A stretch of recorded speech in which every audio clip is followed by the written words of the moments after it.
Hey, good morning and welcome back to my channel. My name is Mark and you're here at Mark's Journey to the Philippines. Sometimes life is about the journey and not the destination. Alright, so let's go ahead and get started. Today's topic is how to retire young on dividend stocks.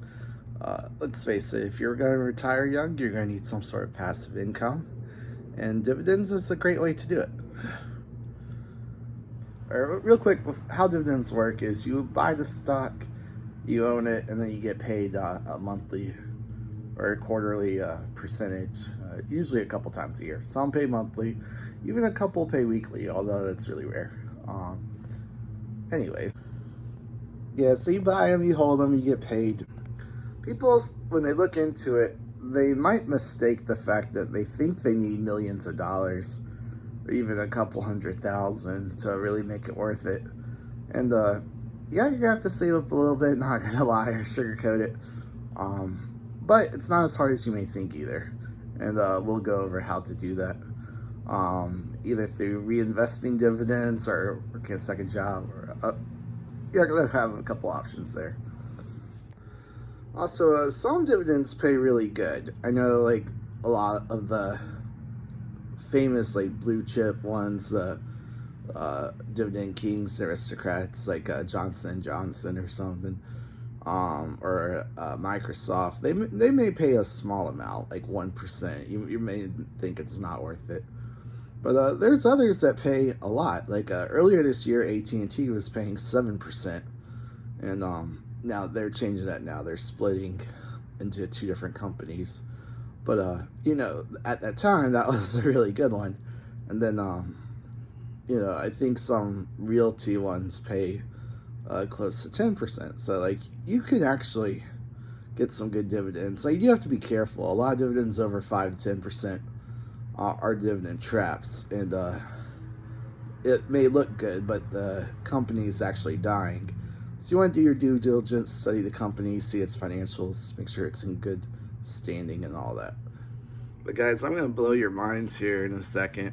Talk about how you can reduce the cost of your dividends and essentially either, or not give them for free, but greatly lower your cost and make extra money on top of the dividends. So if you're interested in that, stay tuned. Sorry about that. We're having someone mow the yard outside of the apartment today. Anyways, one way. There they go again. They should be almost done. One way you can greatly reduce the cost of your dividends is to do cash secured puts and covered calls. And I'll probably do more videos on this to explain it in greater detail, because options can be a little complicated, especially for a first time investor. But to put it simply, a cash secured put, you're holding aside a little bit of cash, so you're not going to need a couple $1,000s, maybe like 5,000 or less, enough to buy 100 shares. And what happens is you're betting on a strike price going down, and if it does hit that strike price, you have to buy those shares at that price. And this is a good way to either make some money or to buy a stock that you already like and want to buy a little bit cheaper. All right, so how this works, for example, let's say you want to buy Coca-Cola.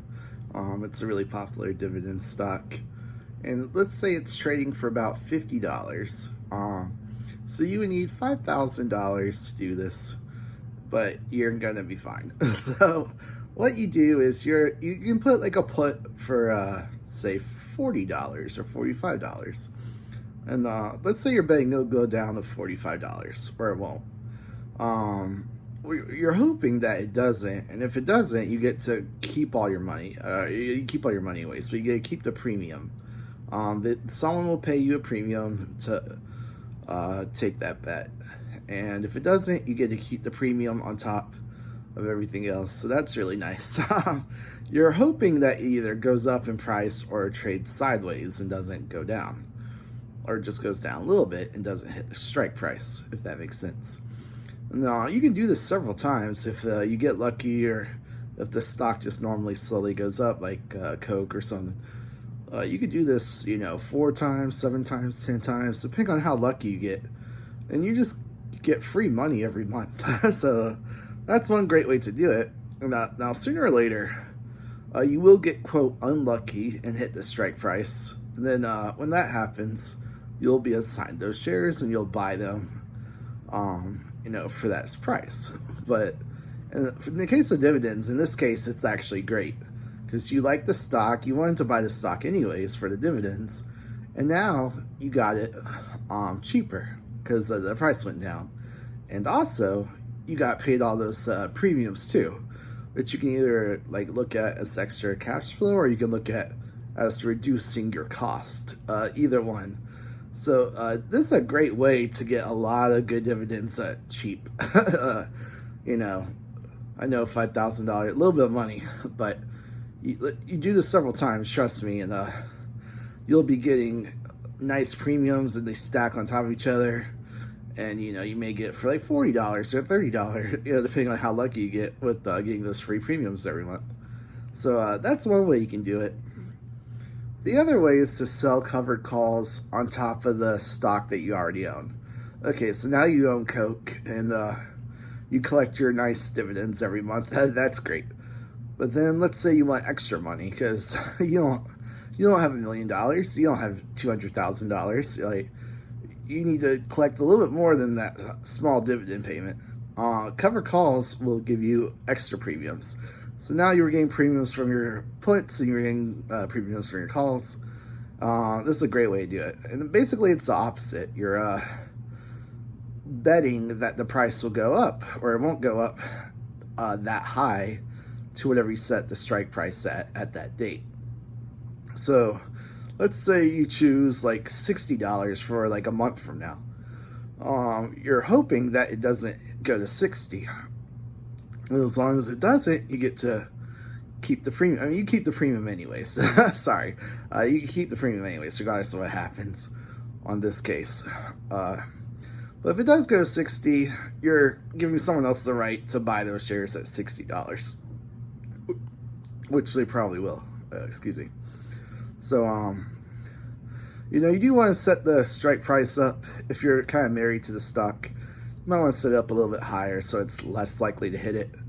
And then you can always buy it back, or buy the closed option, or roll it over if for whatever reason the stock skyrockets in price and you're like, oh no, I didn't want to sell it.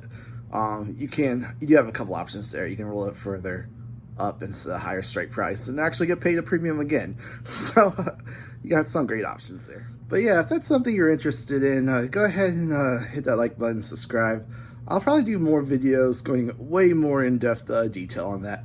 I just wanted to give a brief overview in case you haven't heard about this strategy before. I'm basically borrowing parts of the wheel method and then adopting it to dividend stocks. So just taking the parts we like, not trying to buy, sell, rinse, and repeat. We want to buy and hold these dividends, but it is a way to get premiums on top of premiums on top of dividends. You're going to be making so much passive income, it's going to blow your mind. Don't get discouraged. You're not going to need $1 million to do this.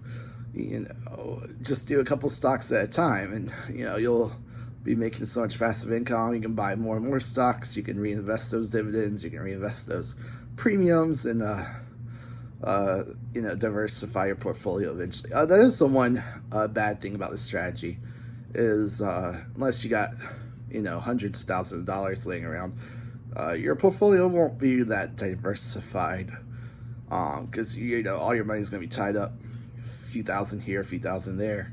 However, a lot of these dividends, like Dividend Kings, Dividend Aristocrats, they're pretty famous. They got a really good reputation for 25, 50 years, 15 years. They've done nothing but go up, and they have good balance sheets and everything else. There's a strict requirement list to get on these lists. So you're safe that way. Don't be too worried about that. But that is the one, negative about this approach. But you'll be making so much premiums, you can buy more dividend stocks and be fine. Thanks so much for watching, guys. Hit that like button, and I'll see you next time.